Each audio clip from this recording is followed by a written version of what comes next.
اعوذ باللہ السمیع العلیم من الشیطان الرجیم بسم اللہ الرحمن الرحیم۔ سورۃ احقاف کے دوسرے رکوع میں اللہ فرماتے ہیں کہ منکر کہتے ہیں کہ اگر یہ اچھا دین ہوتا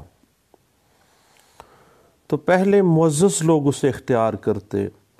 اور کمزور لوگ اس دین کو اختیار کرنے میں پہل نہ کرتے۔ فرمایا کہ اس سے پہلے تورات کے ذریعے ہدایت بھیجی گئی، اب یہ قرآن اسی کی تائید اور تصدیق کرتا ہے کہ ظالموں کو ان کے انجام سے ڈرائے اور نیک لوگوں کو خوشخبری دے، اور ایمان لانے والوں اور اس پر قائم رہنے والوں کو نہ خوف ہے نہ رنج ہے، ان کا ٹھکانہ جنت ہے جہاں وہ ہمیشہ رہیں گے۔ فرمایا کہ ہم نے ماں باپ کا شکر ادا کرنے کی ہدایت کی ہے، اس میں ماں کا حق زیادہ ہے کہ اس نے بڑی مشقتیں برداشت کی، پھر دعا کرنا سکھائی۔ پھر اللہ فرماتے ہیں کہ قبر سے دوبارہ زندہ ہونے کا انکار کرنے والے عذاب سمیٹ رہے ہیں۔ پھر اللہ فرماتے ہیں کہ قیامت کے دن منکرین کو دوزخ کے اوپر کھڑا کیا جائے گا کہ تم نے آخرت کو چھوڑ کر دنیا کو اختیار کیا، اب یہاں فقط ذلیل کرنے والا عذاب ہے، یہ تمہارے خواہ اکڑے رہنے اور غرور میں رہنے کا بدلہ ہے۔ وآخر دعوانا ان الحمدللہ رب العالمین۔ ہم کوڈ آف سول پروسیجر 1908 کے آرڈر اینڈ رولز پہ بات جاری رکھے ہوئے تھے، لیکن کل ایک دوست نے لقمہ دیا کہ آپ ٹھہر جائیے، 5 آرڈر 5 پہ جانے کی بجائے سروس آف سمنس کو بعد میں ڈسکس کیجئے گا۔ پہلے اپوائنٹمنٹ پروسیجر ایک ایڈوکیٹ کا ان سوٹ، ایک سول سوٹ میں جو اپوائنٹمنٹ ہے ایک ایڈوکیٹ کی، اس کی پارس کیا ہیں، اس کی اپوائنٹمنٹ کا پروسیجر کیا ہے،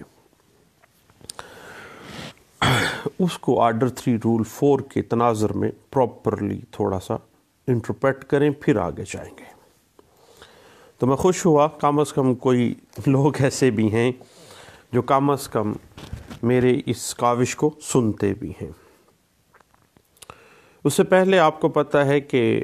میں نے سی پی سی 1908 لمیٹیشن ایکٹ 1908 اور land revenue act 1967 land revenue کے رولز جو اور اسپیسیفک ریلیف ایکٹ 1877 ان کے مختلف تراجم اور کمپائلیشن کی اس کی، اور ایک پبلشر کو دیا کہ یہ آپ پبلش کیجئے گا، لیکن انہوں نے بگاڑا تھا اس سارے نظام کو، جو ترتیب تھی اس کو چینج کر دیا، مختلف اور کتابوں میں میرے مواد کو شامل کر دیا۔ پھر میں نے یہی سوچا تھا کہ نہیں یار، اب کتاب زمانہ بدل چکا ہے، اب کتاب صفحات کی بجائے ہوا میں ہے اور انٹرنیٹ کا دور ہے، کیوں نہ ہم جس طرح امریکہ کی 75% یونیورسٹیز جو ہیں وہ آن لائن ہی ان کا ایزی وے میں لیکچرز چل رہے ہیں، انڈینس میں بھی اسی طرح ہی ہے، تو کیوں نہ ہم پاکستان میں یہ سلسلے کا آغاز کریں۔ اور پھر الحمدللہ اب میرے بہت سے فاضل دوست اسی پروجیکٹ پہ کام کر رہے ہیں اور بہت زیادہ چینلز جو ہیں وہ سامنے آ گئے ہیں۔ ہم اپنے اصل مدعا کی طرف آتے ہیں۔ آرڈر 3 رول 1 میں آپ کو پتہ ہے کہ حاضری عدالت وغیرہ یا سالتاً یا بذریعہ وکیل یا بذریعہ ریکگنائزڈ ایجنٹ جو ہے وہ ہو سکتی ہے، مگر رول 1 آرڈر 3 واضح کر دیتا ہے کہ اگر عدالت نے اصالتاً حاضر ہونے کا حکم دیا ہے تو فریق مذکور کو اصالتاً حاضر ہونا پڑے گا۔ اس بات کی انٹرپریٹیشن 1997 MLD پیج 549 میں بھی کی گئی تھی، اور آپ کو پتہ ہے کہ جو آرڈر 3 رول 4 ہے وہ appointment and authorities of a pleader, ایک ایڈوکیٹ جو ایک سوٹ کے اندر اپوائنٹ کیا جاتا ہے، اس سے متعلقہ ہے۔ تو ہم آگے چلتے ہیں کہ بنیادی طور سے وکیل جو ہے وہ شخص ہے جو فریق مقدمہ کی طرف سے مقدمات کی پیروی کے لیے عدالت میں پیش ہوتا ہے، اور وکیل کا تقرر جس تحریری تقرر نامے کے ذریعے اپوائنٹمنٹ ہوتی ہے وہ آپ کو پتہ ہے کہ وکالت نامہ کہلاتا ہے۔ ہر وکالت نامے ہم سب کا ڈیلی پروسیجر ہم دیکھتے ہیں اپنے پروسیجر میں، اس کے اہم انگریڈینٹس کون کون سے ہیں۔ جس شخص نے وکیل کا تقرر کیا ہے وکالت نامے کے اوپر، پہلی چیز اس کے دستخط ہونے چاہیے۔ دوسری، جس وکیل کا تقرر کیا گیا ہے اس وکیل صاحب کے دستخط ہونے چاہیے۔ جو شخص دستخط نہیں کرتا وہ انگوٹھا کا نشان لگا سکتا ہے، اور اس کے انگوٹھے کی تصدیق وہ شخص کرے گا جسے کوئی بھی اتھارٹی کورٹ نے دی ہے، اور کسی وکیل کا یہ حق ہے وہ کسی عدالت میں پیش ہو کر کسی مقدمے کی جس میں اس کو ایک پلیڈر مقرر کیا گیا ہے اس کی پیروی کرے۔ یہ بنیادی طور پر ان رولز کے اوپر ڈیپینڈ کرتا ہے جو مختلف ہائی کورٹس نے اور مختلف بار کونسلز نے وکلاء کے پیش ہونے کے لیے، وکلاء کی اپوائنٹمنٹ کے لیے واضح کیے ہیں۔ وکلاء کے پیش ہونے کے حوالے سے آپ کو پتہ ہے کہ legal practitioner and bar council act 1973 جو ہے وہ ہمیں اس حوالے سے گائیڈ لائنز دیتا ہے، اور ان رولز کے اندر جو legal practitioner and bar councils act 1973 ہے، اس میں واضح ہو جاتا ہے کہ وکلاء کن عدالتوں میں کن شرائط کے تحت جو ہے وہ پیش ہو سکتے ہیں۔ اس بات کی مزید انٹرپریٹیشن اگر ہم دیکھنا چاہیں تو 1977 Quetta high court PLD page 45 ہے، PLD 1983 Lahore high court page 206 ہے، اور اگر ہم اس کی بنیادی کچھ انگریڈینٹس کو دیکھنا چاہیں اور legal practitioner and bar council act 1973 کے مختلف رولز کے اوپر سپریم کورٹ آف پاکستان کی ایک لینڈ مارک ججمنٹ دیکھنا چاہیں تو 1979 CMR پیج 213 جو ہے وہ ہمیں اس حوالے سے گائیڈ لائنز دے دیتی ہے۔ اب بات یہ ہے کہ legal and practitioner bar council act 1973 جو ہے وہ دو چیزوں کا تعین کرتا ہے۔ پہلی بات یہ ہے کہ کن عدالتوں میں وکیل اور کن شرائط کے تحت اس نے اپوائنٹ ہونا ہے، یعنی پیش ہونا ہے۔ اس کے بعد جب وکیل کا تقرر جو ہے وہ پلیڈنگز پیش کرنے کے لیے ہوا ہے تو اس صورت میں آپ کو پتہ ہے کہ اپنی حاضری کے متعلق اپنے دستخط کے ساتھ ایک میمورنڈم آف اپیرنس بھی پیش کر دیتا ہے، محض اگر اس کو پلیڈنگز کے لیے رکھا گیا ہے، ابھی اس نے باقاعدہ اس کی کلائنٹ کے ساتھ اپوائنٹمنٹ جو ہے وہ اگر طے نہیں بھی پائی گئی ہے، پھر بھی اگر صرف عدالت میں پیشی کے لیے اس کو کیا گیا ہے یا پلیڈنگز کو پیش کرنے کے لیے کیا گیا ہے تو وہ میمورنڈم آف اپیرنس میں اپنے سگنیچر کر کے پیش ہو سکتا ہے۔ اب بات آ جاتی ہے میمورنڈم آف اپیرنس جو ہم دیتے ہیں سیول سوٹس کے اندر، ایک وکیل کی طرف سے پیش کی جانے والی جو میمورنڈم آف اپیرنس ہے، اس کی اہم انگریڈینٹ کون کون سے ہیں۔ پہلی چیز ہے کہ فریق مقدمہ کا نام، جس فریق کی طرف سے عدالت میں وہ پیش ہو رہا ہے اس پارٹی کا پورا نام، اس کی قومیت، اس کا تمام، اور اس شخص کے بارے میں لازمی میمورنڈم آف اپیرنس میں لکھنا ہے۔ ایسوسیشن بار بار آج کل کمپنی لا دیکھ رہے ہیں تو اس حوالے سے ذہن میں آ جاتا ہے۔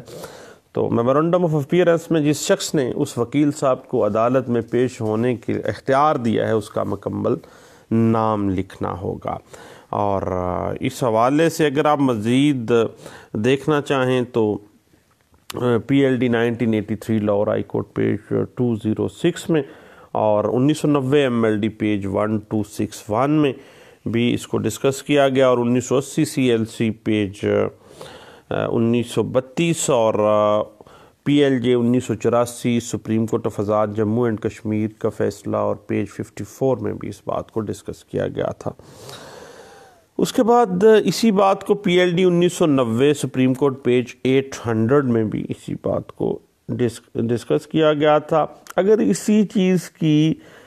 جو میمورنڈم آف اپیئرنس کی لیگل نیچر اینڈ سکوپ پہ آپ دیکھنا چاہیں تو آپ کو تھوڑا سا بیک پہ جانا پڑے گا۔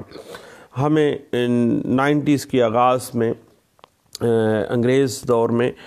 آل India reporter 1936 Lahore high court page 199 کو دیکھنا پڑے گا، اور all India reporter 1940 Bombay high court page 272 کے اندر بھی ہمیں یہ تمام پرنسپلز جو میمورنڈم آف اپیئرنس کے حوالے سے طے کیے گئے تھے، اور بعد میں یہ میں نے آپ کو بتایا کہ سپریم کورٹ آف پاکستان میں بھی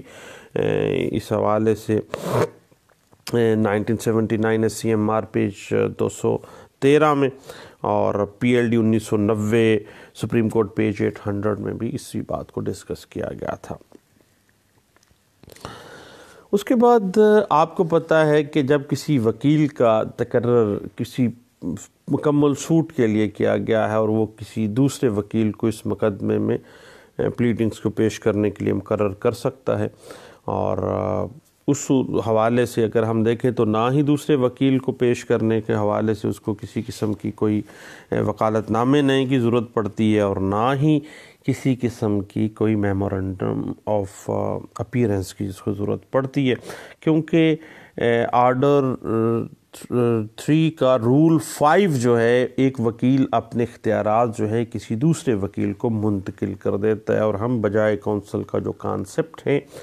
وہ آرڈر 3 رول 5 سے ہی ہم انفر کرتے ہیں۔ اس کے بعد پھر تھوڑے سی اسی بات کو آگے لے کے چلتے ہیں کہ ایک وکیل کی تقرری اس وقت تک ہوتی ہے جب اسے عدالت کی اجازت سے کسی بھی فریق کی طرف سے تحریری طور پر ختم کر دیا گیا ہو، یا وکیل کو جب تک فیس ادا نہیں کر دی جاتی اس وقت تک وہ مقدمے کی پیروی جو ہے وہ بیچارہ اوکھے پینڈے کرتا رہے گا، لیکن پھر اگر زیادہ معاملہ نہیں کلائنٹ دیتا تو پھر وہ اپنے وکالت نامے کو وڈرا کر سکتا ہے۔ اس کے بعد عدالت جو ہے اس کے پاس بھی پار ہے کہ وہ جس کام کے لیے وکیل کا تقرر کیا گیا ہے جب وہ ختم ہو گیا ہے تو اس کا تقرری ختم ہو گئی ہے۔ وکیل کی یا جو اس کا کلائنٹ ہے اگر وہ فوت ہو جاتا ہے تو پھر بھی تقرری ختم ہو جاتی ہے، نیا وکالت نامہ جب مدعی فوت ہو گیا تو پھر نیا وکالت نامہ بھی دینا پڑے گا۔ اور وکالت نامہ مؤثر ہونے کی مدت کو اگر ہم دیکھنا چاہیں تو عدالت میں جب ایک وکالت نامہ داخل ہو جاتا ہے تو اس وقت تک وہ مؤثر رہتا ہے جب تک کہ موکل یعنی کلائنٹ جو ہے یا وکیل عدالت میں درخواست دے کے اس کو منسوخ نہیں کر دیتا، یا موکل یا وکیل میں سے کوئی فوت ہو جاتا ہے، یا موکل چھوڑ دیتا ہے وکیل صاحب کو، یا وکیل صاحب اس کے وکالت نامے کو وڈرا کر جاتے ہیں۔ اگر کوئی وکیل کسی تحریری وکالت نامے کے بغیر پلیڈ کرتا ہے تو یہ بنیادی طور پہ قانون اور CPC 1908 آرڈر 3 جو ہے اس بات کی ہمیں اجازت نہیں دیتا۔ البتہ دو باتیں ذہن میں رکھیے گا کہ چونکہ اپیل جو ہے that is the continuity of that specific suit جس میں وہ اپوائنٹ ہوا ہے ایک پلیڈر، تو اپیل میں نیا وکالت نامہ داخل کرنے کی اس کو ضرورت نہیں ہے۔ اگر ڈگری ہو گئی ہے تو ایگزیکیوشن پروسیڈنگز کے اندر بھی نیا وکالت نامہ داخل کرنے کی ضرورت نہیں ہوتی ہے، کیونکہ وہ اسی سوٹ کو پروسیڈ کر رہا ہے، اسی کی ایگزیکیوشن چل رہی ہے۔ اور اسی حوالے سے آپ مزید دیکھنا چاہیں تو PLD 1984 سپریم کورٹ پیج 12 ہے، 1990 CLC پیج 301 ہے، اور PLD 1985 Lahore high court page 491 ہے۔ اور اسی بات کو یاد رکھیے گا کہ وکالت نامے میں کسی نقص کی بنا پر جو ہے دائری دعویٰ جو ہے وہ ڈسمزل میں نہیں جا سکتا، کوئی غیر قانونی بار جو ہے وہ اس پہ نہیں لگائی جا سکتی ہے، بلکہ جو لکونہ رہ گیا ہے وکالت نامے میں وہ ٹھیک کر دینا چاہیے۔ مہر لگنی رہ گئی ہے، جج صاحب نے کہا ہے کہ لازمی لگا دیں، یا سگنیچر رہ گئے تو پھر وہ کروا دینا چاہیے۔ اس بات کو 1985 S C M R page 1386 میں ڈسکس کیا گیا۔ اس کے بعد P L D 1988 supreme court of Azad Jammu and Kashmir page 42 میں اس بات کو ڈسکس کیا گیا، اور اسی بات کو پی ایل جے 1984 سپریم کورٹ پیج 41 میں، اور پی L D 1990 Azad Jammu and Kashmir page 13 میں اسی بات کو ڈسکس کیا گیا۔ اور اسی بات کو اگر مزید دیکھنا چاہیں تو P L J 1982 supreme court Azad Jammu and Kashmir page 35 میں بھی اسی بات کو ڈسکس کیا گیا، اور اسی بات کو P L D 1990 Lahore high court page 208، 1990 C L C page 1473 اور 1990 ایم ایل ڈی پیج 1261 میں بھی ڈسکس کیا گیا تھا۔ اب ہم تھوڑا سا آگے چلتے ہیں کہ ایک وکیل کے اختیارات کیا ہیں وکالت نامے کی روح سے۔ اب یہ باتیں تو چھوٹی چھوٹی ہیں، لیکن بات اس طرح ہے کہ چونکہ ہم آرڈر اینڈ رولز کو پڑھ رہے ہیں، اور ہمارے ایک اچھے دوست نے ہمیں درمیان میں ہی ٹوکا ہے کہ جب تک آپ یہ چیز مزید کلیئر نہیں کرتے آپ آگے نہ جائیے گا، تو کیوں نہ ہم اس کو کلیئر ہی کرتے جائیں۔ تو بات یہاں رکی تھی کہ ایگزیکیوشن پروسیڈنگز میں آپ کو نیا وکالت نامہ جو ہے وہ دینے کی ضرورت نہیں ہے۔ اس کی جو رلائے آپ کر سکتے ہیں پی L D 1979 Karachi high court page 632 میں، اور اپیل میں بھی چونکہ کنٹینیوٹی آف ڈیٹ سوٹ ہے جس میں وکیل اپوائنٹ ہوا ہے، جدید وکالت نامے کی ضرورت نہیں ہے۔ اس بات کو 1989 ایم ایل ڈی پیج 3416 میں، اور 1989 سی ایل سی پیج 8 میں، 1990 اے ایل ڈی پیج 449 میں، اور پی L D 1990 Lahore high court page 208 میں اسی بات کو انٹرپریٹ کیا گیا۔ اور پھر یاد رکھیے گا کہ اگر 9(8) کی اپلیکیشن آپ دیتے ہیں مسلینیس اپلیکیشن میں، 9(8) میں آپ چلے گئے ہیں، تو وکالت نامہ نیا لگانے کی آپ کو ضرورت نہیں ہے پٹیشن کے ساتھ۔ اور اسی بات کو اگر آپ بنیاد پہ دیکھنا چاہیں تو یہ بات طے شدہ ہے کہ مسلینیس اپلیکیشنز میں کبھی بھی آپ کو لگانے کی ضرورت نہیں ہے، یا 9(13) میں آپ کو وکالت نامہ لگانے کی ضرورت نہیں ہے۔ اسی بات کو 1990 ایم ایل ڈی پیج 1874 میں ڈسکس کیا، اور یہ بنیاد بنی تھی 1932 کا ایک لینڈ مارک ججمنٹ ہے all India reporter 1932 Lahore high court page 96 میں اس بات کو انٹرپریٹ کیا گیا تھا۔ اس کے بعد ہم اتھارٹی آف اے کونسل کی بات پہ آ گئے تھے کہ ایک وکیل کو مینوی طور پر امپلائڈلی یہ اختیار ہے کہ وہ اپنے موکل کے لیے جو سمجھے وہ کرے، یعنی اس کے ہاتھ میں اس کی ڈور ہے۔ اور اگر ہم عمومی اختیارات کو دیکھیں تو عمومی اختیارات میں ہر قسم کے عام قسم کے تمام اختیارات جو وکالت نامے کے ذریعے اس کو مل گئے ہیں، جیسے درخواست دینا ہے، دعویٰ دائر کرنا ہے، وڈرا کرنا ہے، واپسی دعوے کا اختیار ہے، مصالحت کرنے کا اختیار ہے، اس کی آربیٹریشن کا اختیار ہے، کوئی ایڈمیشن کرنے کا اختیار ہے، اپیئرنس کا اختیار ہے، عرضی دعویٰ یا کسی پٹیشن کے اوپر اپنے کلائنٹ کے بہاف پہ دستخط کرنے کا اختیار ہے۔ وہ تمام اختیارات جو ہیں ایک وکیل کو دے دیے جاتے ہیں، اور اس بات کو یعنی امپلائڈلی کہا جاتا ہے کہ ایک وکیل جو ہے وہ امپلائڈلی یہ پار رکھتا ہے کہ وہ جو مناسب سمجھتا ہے اپنی پارٹی کے لیے وہ رستہ اختیار کرے۔ اس بات کو 1989 سی ایل سی پیج 1316 میں اور 1990 اے ایل ڈی پیج 623 میں بھی ڈسکس کیا گیا تھا۔ اور وکیل کے ذریعے کوئی بھی جو فعل سر انجام دیا ہے ایک وکیل نے، وہ اس کی پارٹی کے اوپر بائنڈنگ ایفیکٹ رکھتا ہے، اور وہ جب تک اس کے اختیارات پر باقاعدہ اس کا موکل پابندی نہیں لگاتا یا اس عدالت میں پیش ہو کے اس کے وکالت نامے پہ آبجیکشن نہیں دیتا ہے، اس وقت تائیں جو ہے وہ جو بھی وکیل صاحب جو اپنے اختیارات کو امپلائڈلی یا ایکسپریسلی وہ کرتے ہیں تو وہ اس کے لیے بائنڈنگ ایفیکٹ رکھتا ہے۔ اس بات کی اگر بنیاد ہم دیکھنا چاہیں تو all India reporter 1975 supreme court page 2202 میں ہے،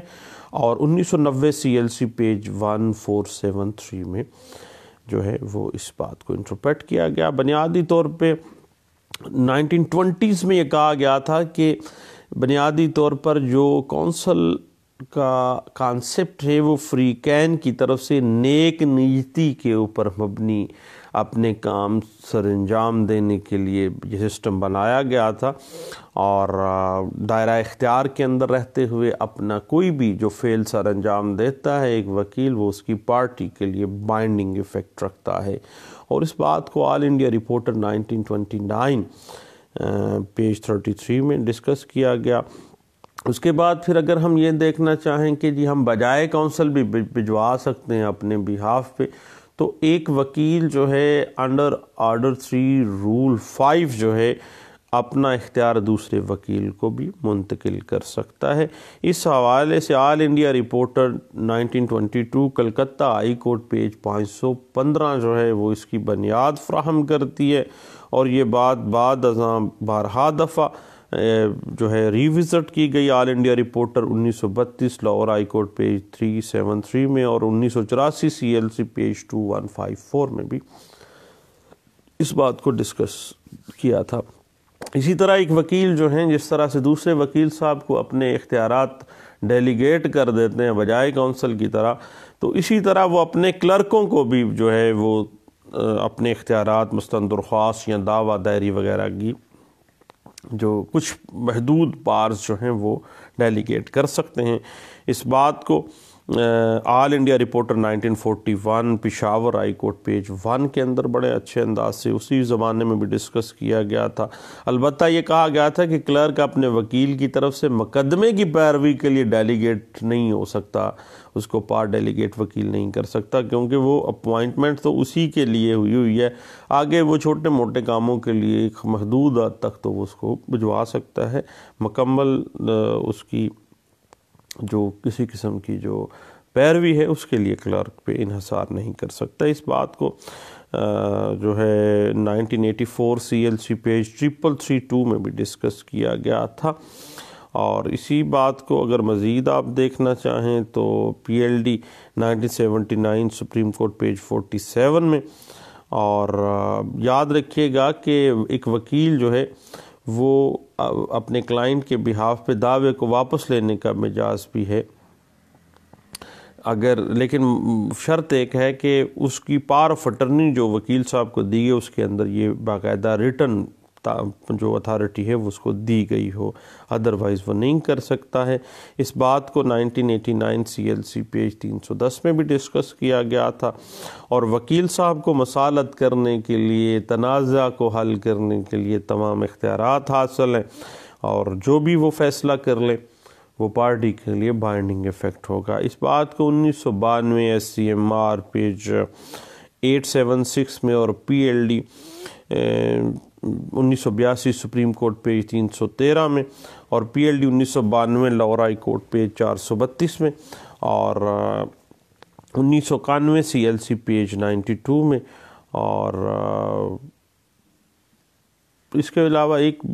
بار آ جاتی ہے کہ پارٹی سیم ہے لیکن جو اس دعوے کے اندر وہ وکیل انگیج ہوا ہے اس کے علاوہ کسی اور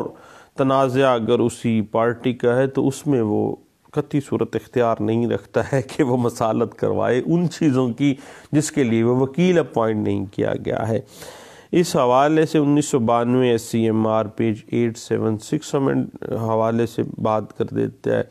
اور وکیل حقائق کے کسی معاملے پر ایڈمیشن اگر کر دیتا ہے، ایڈمیشن جو ہے وہ بائنڈنگ ایفیکٹ رکھتا ہے اس کی پارٹی کے اوپر۔ اس بات کو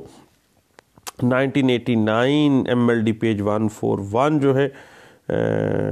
ڈسکس ہو جاتا ہے۔ جب تک کہ حقائق کا غلط ادراک نہ کیا گیا ہو، یعنی بعض اوقات معاملات کو توڑ موڑ کے بھی بیان کیا جاتا ہے تو اور پارٹی جو اس پہ آبجیکشن لے کے آ سکتی ہے وکیل کی طرف سے اگر ایڈمیشن ہوا ہے تو۔ اس بات کو 1992 SCMR پیج 876 میں ڈسکس کیا گیا ہے، لیکن یاد رکھیے گا کہ اس وقت ایڈمیشن ایک وکیل کا وہ قابل پابندی نہیں ہوگا جب وہ جو کلائنٹ کی طرف سے اس کو ہدایات دی گئی ہیں اس کی خلاف ورزی کرتے ہوئے ایڈمیشن کرتا ہے۔ اس بات کو 1984 CLC پیج 1771 اور 1992 SCMR پیج 876 میں بھی ڈسکس کیا گیا تھا۔ اس کے بعد ایک اور بڑی ٹیکنیکل سی بات ہے ایڈمیشن بائی ایڈوکیٹ کے کہ لیگل کویسچن کے اوپر اگر غلط جو ایڈمیشن کیا ہے، قانونی طور پر وہ ایڈمیشن بنتا نہیں تھا اور وکیل صاحب خواہ خواہ میں لیگل غلطی کرتے ہوئے قانون کے کسی کویسچن کے اوپر وہ ایڈمٹ کر گیا ہے، قانون کے سوال پر غلط ایڈمیشن جو ہے وہ سائل کے اوپر قطعی صورت بائنڈنگ ایفیکٹ نہیں رکھتا ہے۔ فیکٹ کے اوپر اگر ہے تو اگر اتھارٹی اس کو دی گئی ہے، ڈائریکشن اس کو دی گئی ہے ایک وکیل کو تو دین تو وہ کر سکتا ہے، ادروائز وہ بھی چیلنج کیا جا سکتا ہے۔ اس بات کو 1991 MLD پیج 1030 میں اور 1991 MLD پیج 1291 میں اس بات کو ڈسکس کیا گیا تھا۔ اور یاد رکھیے گا کہ ایک سوٹ کے اندر وکیل کو اگر امپاور نہیں نہ کیا گیا مصالحت کے لیے تو پھر وہ مصالحت نہیں کر سکتا ہے، اس کو اگر واضح ہدایات نہیں دی گئی ہیں تو پھر وہ مصالحت نہیں کروا سکتا ہے۔ اس بات کو PLD 1979 سپریم کورٹ پیج 23 میں، اور اگر اس کو اتھارٹی باقاعدہ دی گئی ہے، باقاعدہ امپاور کیا گیا ہے بذریعہ اس کے وکالت نامے کے کہ یہ مصالحت بھی کروا سکتا ہے تو پھر ایک بااختیار وکیل دعوے میں مصالحت کروانے کا بھی مجاز ہے۔ اس بات کو 1980 CLC پیج 337 میں جو ہے ڈسکس کیا گیا۔ بنیاد اس کی یہ ہے کہ وکالت نامے کی جو انٹرپریٹیشن ہے in the light of order 3 rule 4 جو ہے وہ بڑی اسٹرکٹلی وہ کی جانی چاہیے۔ جس چیز کی کوئی پار ایک کلائنٹ نے ایک وکیل کو دی ہے اس کے مطابقت سے ہی وکیل صاحب کو آگے بڑھنا چاہیے۔ اور اس بات کو 1991 CLC نوٹ 124 اور 1991 CLC پیج 67 میں بھی ڈسکس کیا گیا تھا۔ اس کے بعد ایک بڑی ٹیکنیکل سی بات ہے کہ کوئی بھی وکیل صاحب اس وقت تک کسی کلیم کو ریلنکوش نہیں کر سکتا جب تک اس کے حوالے سے ریلنکوش کرنے کے حوالے سے اس کو باقاعدہ بااختیار نہیں کیا گیا۔ اس بات کو PLJ 1982 سپریم کورٹ پیج 313 جو ہے وہ بڑے اچھے انداز سے ڈسکس کر دیتی ہے۔ اس کے علاوہ اگر وکیل صاحب کو امپاور کیا گیا ہے اس کے وکالت نامے میں تو کسی وہ دعوے کو ثالث کے سپرد کرنے کا بھی اختیار رکھتے ہیں۔ اس بات کو PLD 1954 Peshawar high court page 61 میں بھی ڈسکس کیا گیا تھا۔ اس کے بعد وکیل صاحب اگر حلف پہ بات آتی ہے تو محالف فریق کے حلف پر فیصلہ کرنے کا یا کروانے کا مجاز اگر اس کو کیا گیا ہے تو دین وہ اتھارٹی اس کے پاس ہو سکتی ہے۔ اور اس بات کو اگر مزید دیکھنا چاہیں تو PLD 1992 Lahore high court page 432 اور PLD 1980 Karachi high court page 477 جو ہے اس کو انٹرپریٹ کرتا ہے۔ اور اسی بات کو مزید اگر آپ دیکھنا چاہیں تو 1993 SCMR پیج 657 اس بات کو ڈسکس کر دیتا ہے۔ اس کے بعد یاد رکھیے گا کہ بعض اوقات ایک بات آ جاتی ہے کہ وکیل صاحب بحث کے دورانیے میں اپنی رائے جو ہے وہ دے دیتے ہیں۔ اگر اس طرح ہوتا ہے کہ بحث کرتے کرتے وکیل صاحب رائے دے دیتے ہیں تو کیا وکیل صاحب کی وہ جو رائے ہے اظہار رائے کیا اس کے سائل پر بائنڈنگ ایفیکٹ رکھے گی؟ تو بھئی یہ ہے کہ اس کے سائل پر وہ اس کی جو ذاتی رائے کا اظہار ہے نا وہ قابل پابندی نہیں ہے۔ اس بات کو ILR 18 Madras high court page 73 میں ڈسکس کیا گیا تھا. اور اگر وکیل صاحب نے کوئی غلط قانونی مشورہ دے دیا ہے اور اسی دورانیے میں وہ بات کھل بھی جاتی ہے اسی کیس کے اندر، تو بھائی وہ غلط قانونی پروویژن جو ہے وہ بھی سائل کے اوپر بائنڈنگ ایفیکٹ نہیں رکھتی ہے. اس بات کو 1984 CLC پیج 1745 میں ڈسکس کیا گیا ہے. اور یاد رکھیے گا کہ کسی وکیل صاحب کی طرف سے ایک قانونی نقطے پر دی گئی کوئی بھی اظہار رائے جو ہے، جو اس نے پہلے ایک دعوے میں دی ہے، دوسرے مقدمے کے میں اس دوسرے اگر سیم بھی کلائنٹ ہیں تو پھر ان کے اوپر وہ پہلے والا جو تھا وہ بھی بائنڈنگ ایفیکٹ نہیں تھا اور دوسرے میں بھی بائنڈنگ ایفیکٹ نہیں رکھتا ہے. اس حوالے سے آپ PLJ 1983 Lahore high court page 195 اور PLD 1980 سپریم کورٹ پیج 22 جو ہے وہ اس بات کو بڑے اچھے انداز سے انٹرپریٹ کر دیتی ہے. اور یاد رکھیے گا کہ آرڈر 3 رول 4 جو ہے وہ واضح کر دیتا ہے کہ ایک وکیل جو ہے امپلائڈلی سب کچھ وہ کر سکتا ہے جو اس کے وکیل کی دماغی حالت میں وہ درست سمجھتا ہے کہ میرے کلائنٹ کے لیے بہتر ہے. جو بھی کرے گا وہ نیک نیتی سے کرے گا اور امپلائڈلی سمجھا جائے گا کہ یہ نیک نیتی سے کیا گیا ہے. اس بات کو 1995 CLC پیج 1102 میں بھی ڈسکس کیا گیا تھا. اور اسی بات کو 1997 CLC پیج 243 میں اور اسی بات کو PLD 1996 supreme court of Pakistan page 237 میں بھی ڈسکس کیا گیا تھا. اور اسی بات کو اگر مزید ہم دیکھنا چاہیں تو 1994 SCMR پیج 1948 میں بھی اسی بات کو ڈسکس کیا گیا. 1993 SCMR پیج 145 میں بھی اسی بات کو ڈسکس کیا گیا. اور PLD 1996 سپریم کورٹ پیج 213 اور 1997 MLD پیج 1953 میں بھی ڈسکس اسی بات کو کیا گیا تھا. اور دعاؤں میں یاد رکھیے گا یہ ایک پلیڈر کے جو اپائنٹمنٹ پروسیجر اور اس کی جو اتھارٹی ہے جو کہ آرڈر 3 رول 4 میں انٹرپریٹ کیا گیا تھا. اسپیشلی ایک دوست نے کل اسی بات پر ٹوک دیا اور کہا کہ پہلے اس کو کلیئر کریں پھر آپ آرڈر 5 شروع کیجیے گا. تو دوستو دعاؤں میں یاد رکھیے گا. انشاءاللہ دوبارہ ملتے ہیں. اللہ حافظ.